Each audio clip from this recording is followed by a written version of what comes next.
नमस्कार दोस्तों। फ्रेंड्स, जैसा कि हमने टेस्ट सीरीज चला रखे हैं साइंस से रिलेटेड। फ्रेंड्स, साइंस से रिलेटेड प्रत्येक क्वेश्चन, चाहे वो रेलवे में आया हुआ हो, चाहे वो पीसीएस में आया हुआ, कोई से भी एग्जाम में आया हुआ, हम प्रत्येक क्वेश्चन को यहाँ पर उसे सोल्व कर रहे हैं तथा उसके बारे में एक्स्ट्रा फैक्ट भी बता रहे हैं, जो आपके लिए बहुत ही लाभदायक साबित होंगे। फ्रेंड्स, जैसा कि आप देख रहे हैं, ये सूची 1 को सूची 2 से मिलान कीजिए, यानी कि एक तरीके से 4 क्वेश्चन तैयार हो जाते हैं ऐसे क्वेश्चनों से। और इन्हीं 4 क्वेश्चनों से और भी ज़्यादा एक्स्ट्रा जो आपको फैक्ट प्राप्त होते हैं, उनसे जो क्वेश्चन हम यहाँ पर बोर्ड पर नहीं उतार सकते, उन क्वेश्चनों को आप वहीं पर, जैसे कि हम इन्हीं क्वेश्चनों को आपको समझाते हैं, तो उनसे रिलेटेड आपको बहुत सारे क्वेश्चन आपको मिल जाते हैं। तो फ्रेंड्स, यदि आप इस चैनल से जुड़ते हैं तो आपको संभवतः 100 के 100% आपको गारंटी के साथ क्वेश्चन मिलेंगे ही मिलेंगे। जैसे कि आजकल यूपी पीसीएस के जो ऑनलाइन फॉर्म निकले हुए हैं, ऐसा यूपी पीसीएस से रिलेटेड कोई सा भी क्वेश्चन हम नहीं छोड़ रहे हैं जो एग्जाम में नहीं आया हुआ और आगे भी आने की उसकी संभावना है। तो फ्रेंड्स, हमने कई धातु से रिलेटेड क्वेश्चन आंसर भी करा दिए हैं, उनसे रिलेटेड विषयगत भी हमने पढ़ा दिया आपको। आपसे रिक्वेस्ट है कि आप डायरेक्ट ऑब्जेक्टिव टाइप क्वेश्चन ना निकालें। सबसे पहले आप मैटर को पढ़ें। जैसे कि मैग्नीशियम धातु से रिलेटेड आज की वीडियो होने वाली है, इससे रिलेटेड महत्वपूर्ण क्वेश्चन आंसर आपको कराने वाले हैं हम। तो आप पहले हमारी वीडियो को मैग्नीशियम धातु के गुण, उनके यौगिक को पढ़ें, उनके उपयोग को पढ़ें, तभी अगर आप इस निकालते हैं यहाँ पर इन क्वेश्चनों को, तो 100% आपको क्वेश्चनों को समझ में आएगा और पता चलेगा कि किस तरह से स्टेट पीसीएस में या यूपी पीसीएस में सवाल पूछे जाते हैं। तो फ्रेंड्स, आज जुड़ते हैं मैग्नीशियम धातु से रिलेटेड महत्वपूर्ण क्वेश्चन। जितने भी मैग्नीशियम धातु से रिलेटेड क्वेश्चन आए हुए हैं, उन सबको हमने यहाँ पर शामिल किया है। तो जुड़ते हैं आज के क्वेश्चन से। तो पहला क्वेश्चन है फ्रेंड्स कि मिल्क ऑफ मैग्नीशिया किसे कहा जाता है, या मिल्क ऑफ मैग्नीशिया एक निलंबन है। मिल्क ऑफ मैग्नीशिया, तो हमने मैग्नीशियम धातु से रिलेटेड जब आपको पढ़ाया था तो हमने बताया था कि मैग्नीशियम ऑक्साइड को मिल्क ऑफ मैग्नीशिया भी कहा जाता है। मिल्क ऑफ मैग्नीशिया का यूज सबसे ज़्यादा, जैसे पेट में दर्द हो जाता है जिसे हाइपर एसिडिटी कहा जाता है, तो उसके इलाज में मिल्क ऑफ मैग्नीशिया यानी कि मैग्नीशियम ऑक्साइड MgO दिया जाता है। Milk of magnesia. और मिल्क ऑफ मैग्नीशिया, पेट में कब्ज हो जाती है तो आपने देखा भी होगा, जो कब्ज निवारक दवा देते हैं एक शीशी के रूप में डॉक्टर, वो भी मिल्क ऑफ मैग्नीशिया ही होता है। यानी कि हाइपर एसिडिटी को खत्म करने के लिए मिल्क ऑफ मैग्नीशिया दिया जाता है। कहीं कहीं किसी बुक्स में आपको मैग्नीशियम हाइड्रोक्साइड भी मिलेगा कि मिल्क ऑफ मैग्नीशिया के नाम से किसे जाना जाता है। तो कहीं कहीं पर आपको मैग्नीशियम हाइड्रोक्साइड MgOH का होल ट्वाइस भी मिलेगा, जबकि वो मैग्नीशियम हाइड्रोक्साइड ना होकर मैग्नीशियम ऑक्साइड होता है। जबकि मैग्नीशियम हाइड्रोक्साइड का उपयोग जब शुगर मिलों में चीनी का निष्कर्षण किया जाता है, तो जो सीरा मोलेसिस होता है उससे जो चीनी का निष्कर्षण किया जाता है, वो मैग्नीशियम हाइड्रोक्साइड यानी कि MgOH का होल ट्वाइस यानी कि मैग्नीशियम हाइड्रोक्साइड से किया जाता है। शुगर मिलों में मोलेसिस से शुगर के निष्कर्षण में मैग्नीशियम हाइड्रोक्साइड का उपयोग किया जाता है, जबकि मिल्क ऑफ मैग्नीशियम ऑक्साइड को कहा जाता है। यदि संभवतः कभी ऑप्शन में ऐसा सवाल आ जाए कि उसमें मैग्नीशियम ऑक्साइड ना दिया हो, तब तो आप, क्योंकि मैग्नीशियम धातु से रिलेटेड क्वेश्चन है, इसलिए मैग्नीशियम हाइड्रोक्साइड को आप ऑप्शन के तौर पर ले सकते हैं, लेकिन मिल्क ऑफ मैग्नीशियम ऑक्साइड को ही कहा जाता है। अगला क्वेश्चन है कि निम्नलिखित में से कौन सी धातु नाइट्रोजन में जलती है। नाइट्रोजन में जलती है, यानी कि यदि नाइट्रोजन के गैस जार के ऊपर से मैग्नीशियम धातु को गुजार दिया जाता है तो उसमें नाइट्रोजन गैस जलती है, तो इसका मैग्नीशियम हो जाएगा। इसका उपयोग, जैसे फ्लैश लाइट रिबन जो बल्ब होते हैं, उनमें भी नाइट्रोजन के वायुमंडल में मैग्नीशियम धातु का तार रखा जाता है। आपने देखा भी होगा किसी दुकान पर या शॉप पर एक होर्डिंग सी चलती रहती है कि यह मिठाई की दुकान है, यहाँ पर ये मिलता है, यानी कि रेड कलर में, तो वे उनमें फ्लैश लाइट रिबन का यूज किया जाता है, यानी कि उसमें नाइट्रोजन गैस के वायुमंडल में मैग्नीशियम धातु का नाइट्रोजन गैस के वायुमंडल में, यानी कि एटमॉस्फेयर नाइट्रोजन का होता है उन्हें बनाते समय, और उनमें मैग्नीशियम का तार रखे जाता है। तो इसका यूज होता है फ्लैश लाइट रिबन में, जैसे कि हमने मैग्नीशियम धातु पढ़ाते समय आपको बताया था। अगला क्वेश्चन है अति मुलायम खनिज टाल्क। काफी बार क्वेश्चन यही आया हुआ है स्टेट पीसीएस में, यानी कि यूपी पीसीएस में भी, कि टाल्क जिसे सोप स्टोन यानी कि सेल खड़ी, आपने सुना होगा सेल खड़ी किसे कहते हैं, टाल्क यानी कि सोप स्टोन को ही सेल खड़ी कहा जाता है। तो अति मुलायम खनिज टाल्क यानी कि सोप स्टोन मुख्यतः है, यानी कि बताना है कि टाल्क यानी कि सोप स्टोन किसे कहा जाता है। तो मैग्नीशियम सिलिकेट, मैग्नीज सिलिकेट को, सोडियम सिलिकेट को, मैग्नीशियम सिलिकेट या सोडियम फास्फेट को।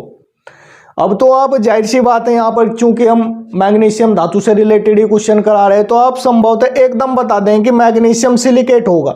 लेकिन जब यह ऑप्शन में, जिसमें अलग अलग तरह का क्वेश्चन पूछे जाते हैं, तो उसमें आता है कि टाल्क किसे कहते हैं, तो आप उसमें थोड़ा बता नहीं पाएंगे। तो इसलिए आपको इसको याद ही करना होगा कि सोप स्टोन किसे कहा जाता है। तो सोप स्टोन या टाल्क मैग्नीशियम सिलिकेट को कहा जाता है। ये जो सोप स्टोन यानी कि टाल्क होता है, जैसे कपड़ों पर चिकनाई लगी रहती है, तो उसको साफ करने में भी सोप स्टोन यानी कि सेल खड़ी यानी कि टाल्क का यूज होता है। चूने मिट्टी के जो बर्तन होते हैं उन्हें बनाने में भी टाल्क यानी कि सोप स्टोन का यूज किया जाता है। तो यहीं पर टाल्क यानी कि सोप स्टोन किसे कहा जाता है, मैग्नीशियम सिलिकेट को कहा जाता है। अगला क्वेश्चन है कि मैग्नीशियम धातु का निष्कर्षण किस अयस्क से किया जाता है, अर्जेंटाइट से, सिनेबार से, जिंक ब्लेड से या कार्नलाइट से। अर्जेंटाइट से सिल्वर यानी कि चांदी का निष्कर्षण किया जाता है, सिनेबार से पारा यानी कि मरकरी का, जिंक ब्लेड से जिंक धातु का या जस्ते का, और कार्नालाइट से मैग्नीशियम धातु का निष्कर्षण किया जाता है। हमारा ध्येय यही है कि आपको 100 के 100% इतनी जानकारी दी जाए क्वेश्चनों से रिलेटेड कि आप क्वेश्चन को सही करके ही आए एग्जाम हॉल में। अगला क्वेश्चन है कि एप्सम साल्ट, इसे तो आप बिल्कुल इंपोर्टेंट, वेरी वेरी इंपोर्टेंट आप लिख ही लीजिए कि एप्सम साल्ट है। एप्सम साल्ट के नाम से किसे जाना जाता है, एप्सम साल्ट, एप्सम साल्ट यानी कि MgSO4 into 7H2O को एप्सम साल्ट कहा जाता है, यानी कि मैग्नीशियम सल्फेट को एप्सम साल्ट कहा जाता है। वेरी वेरी मोस्ट इंपोर्टेंट, जैसे ये टाल्क है, मिल्क ऑफ मैग्नीशिया है, मैं यहाँ पर तो हर एक ही क्वेश्चन इंपोर्टेंट है। अब देख लीजिए आप, तो एप्सम साल्ट भी वेरी वेरी मोस्ट इंपोर्टेंट, हमने पहले भी आपको बताया है जब टेस्ट सीरीज जो भी आती है, यानी कि मिलान के उसमें मैग्नीशियम सल्फेट का उसमें भी एप्सम साल्ट के नाम से आया है। तो एप्सम साल्ट यानी कि मैग्नीशियम सल्फेट को, मैग्नीशियम सल्फेट यानी कि MgSO4 into 7H2O को मैग्नीशियम सल्फेट कहा जाता है। इसे ही एप्सम साल्ट यानी कि एप्सम लवण के नाम से भी जाना जाता है। क्लोरोफिल अणु में मौजूद होता है, क्लोरोफिल अणु जो पेड़ पौधों की हरी पत्तियों में जो क्लोरोफिल मौजूद होता है, क्लोरोफिल मौजूद होता है, जिसे हरित लवक भी कहा जाता है या कभी कभी पर्ण हरित भी कहा जाता है, यानी कि मैग्नीशियम धातु इसी में ही उपस्थित होता है। इसी के कारण जो पेड़ पौधे फोटोसिंथेसिस यानी कि प्रकाश संश्लेषण की क्रिया करते हैं, वो इसी मैग्नीशियम धातु से करते हैं, यानी कि क्लोरोफिल से करते हैं। तो ऐसे भी आप समझ सकते हैं कि पेड़ पौधे की हरी पत्ते किसके कारण होती है, मैग्नीशियम धातु के, ये भी एक कारण है इसका। तो क्लोरोफिल अणु में मौजूद होता है मैग्नीशियम धातु। जिस प्रकार हीमोग्लोबिन में Fe यानी कि आयरन का एलिमेंट यानी कि तत्व मौजूद होता है हीमोग्लोबिन के मैटर में, इसी प्रकार क्लोरोफिल में मैग्नीशियम उपस्थित होता है। प्रति अम्ल के रूप में प्रयोग होने वाला क्षारक है, प्रति अम्ल के रूप में प्रयोग होने वाला क्षारक कौन सा है, मैग्नीशियम हाइड्रोक्साइड, मैग्नीशियम हाइड्रोक्साइड यानी कि MgOH का होल ट्वाइस। अगला क्वेश्चन है कि कॉस्मेटिक पाउडर किससे तैयार किया जाता है, कॉस्मेटिक पाउडर जो लेडीज घरों में यूज करती है अपने चेहरों पर लगाने के लिए और अन्य यूज के लिए। कॉस्मेटिक पाउडर किससे तैयार किए जाते हैं? तो जैसा कि हमने बताया आपको, टाल्क यानी कि सोप स्टोन यानी कि मुलायम खनिज। कॉस्मेटिक पाउडर टाल्क यानी कि मुलायम खनिज यानी कि सोप स्टोन या सेल खड़ी से प्राप्त किए जाते हैं, यानी कि इसका जो रासायनिक नाम है वो मैग्नीशियम सिलिकेट होता है। अगला क्वेश्चन है, जैसा कि हमने आपको बताया कि मिलान के लिए अधिकतर क्वेश्चनों का ट्रेंड चल रहा है यूपी पीसीएस में तो 100% ऐसे क्वेश्चन आने लगे हैं कि मिलान कीजिए। अब मिलान के लिए सूची 1 है, ये सूची 2 है। तो देखिए, zeolite, sodium thiosulphate, magnesium sulphate, copper sulphate. तो जियोलाइट का उपयोग जल को यानी कि पानी को शुद्ध करने के काम आता है। जैसे हमने सोडियम धातु से रिलेटेड आपको केलगन बताया था, केलगन का उपयोग भी जल को शुद्ध करने के लिए किया जाता है। फिटकरी का उपयोग भी जल को शुद्ध करने के लिए किया जाता है। या ऐसे भी कह सकते हैं कि कठोर जल को पीने के लायक बनाने के लिए जिसका उपयोग किया जाता है वो जियोलाइट होता है। या एक अलग होता है केमिकल, फिटकरी और केलगन होता है। तो इसी प्रकार जियोलाइट का उपयोग भी जल को शुद्ध करने में किया जाता है। अगला है सोडियम थायोसल्फेट का उपयोग फोटोग्राफी में स्थायीकरण तथा एंटीकोलर के रूप में किया जाता है। तो फोटोग्राफी का उपयोग और अन्य में सिल्वर ब्रोमाइड का उपयोग भी फोटोग्राफी में किया जाता है। तो सोडियम थायोसल्फेट का उपयोग काय में किया जाता है? फोटोग्राफी में। सोडियम थायोसल्फेट से रिलेटेड बहुत से क्वेश्चन हमने आपको सो धातु से रिलेटेड जो आपको क्वेश्चन आंसर कराए उसमें भी बहुत चर्चा की गई है। अगला है मैग्नीशियम सल्फेट को शोधक भी कहा जाता है, यानी कि यह एक शोधक के रूप में भी काम करता है। मैग्नीशियम सल्फेट यानी कि MgSO4 को यानी कि एप्सम साल्ट को शोधक कहा जाता है। कॉपर सल्फेट एक फंगिसाइड होता है, यानी कि कवकनाशी होता है, या कवक यानी कि फंगस को खत्म कर देता है। यानी कि या जैसे आपने वाटर टैंकों में पानी भरने, जो वाटर टैंक होते हैं उनमें जो काई जम जाती है या फंगस जम जाती है, ठीक है, या फिर सवाल जम जाते हैं, उन्हें खत्म करने के लिए भी कॉपर सल्फेट का यूज किया जाता है। यानी कि कॉपर सल्फेट एक शोधक के रूप में काम आता है। अगला क्वेश्चन है कि सूची 1 को सूची 2 से मिलान कीजिए। ये देखिए यूपी पीसीएस सन 2000 में आया हुआ है।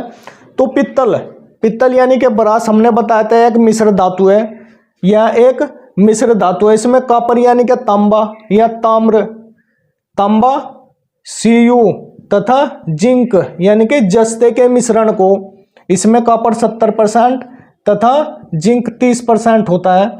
इसमें कॉपर तथा जिंक के मिश्रण को पित्तल यानी कि ब्रास कहा जाता है।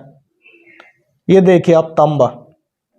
क्लोरोफिल, हमने अभी आपको बताया था क्लोरोफिल में कौन सा एलिमेंट यानी कि तत्व यानी कि पिगमेंट पाया जाता है? मैग्नीशियम धातु पाया जाता है। तो उसमें कौन सा पाया जाता है? क्लोरोफिल में मैग्नीशियम धातु। विटामिन B12, जब हमने आपको विटामिन्स पढ़ाए थे उसमें विटामिन B12 यानी कि साइनोकोबालामिन भी आपको पढ़ाया था। तो इसमें साइनोकोबालामिन में यानी कि विटामिन B12 में कोबाल्ट एक एलिमेंट है, CO यानी कि कोबाल्ट में विटामिन B12 कोबाल्ट में पाया जाता है। हीमोग्लोबिन, जिस प्रकार हरे पेड़ पौधे मैग्नीशियम धातु की उपस्थिति में प्रकाश संश्लेषण की क्रिया करते हैं, जिसके कारण पेड़ पौधों की पत्तियां हरे कलर की होती है क्लोरोफिल के कारण। उसी प्रकार हीमोग्लोबिन के कारण खून का रंग लाल होता है, यानी कि ब्लड का कलर रेड कलर का होता है। तो इसमें फेरिक यानी कि Fe यानी कि लोहा, Fe आयरन या लोहा होता है हीमोग्लोबिन में। तो फ्रेंड्स, ये आज की क्लास, आपको ये क्लास कैसे लगी हमें आप कमेंट बॉक्स में बताएं। हमारे चैनल को सब्सक्राइब करें। मेरा आपसे वादा है कि स्टेट पीसीएस यानी कि यूपी पीसीएस के जो ऑनलाइन फॉर्म निकले हुए हैं ना, हम जो साइंस पढ़ा रहे हैं, अगर आप हमारी ये साइंस की क्लास पढ़ लेते हैं ना, डेली पढ़ लेते हैं, इन्हें याद कर लेते हैं, तो 100 के 100% एक भी क्वेश्चन लिख के रख लो, अगर आपने हमारे चैनल को सब्सक्राइब किया है तो हमारे चैनल को आप अनसब्सक्राइब कर दीजिएगा अगर एक भी क्वेश्चन हमारे पढ़ाए हुए बाहर आ जाए। मुझे इतना एक्सपीरियंस है स्टेट पीसीएस का। तो फ्रेंड्स हमारे चैनल को आप सब्सक्राइब करें, लाइक करें, शेयर करें। जय हिंद।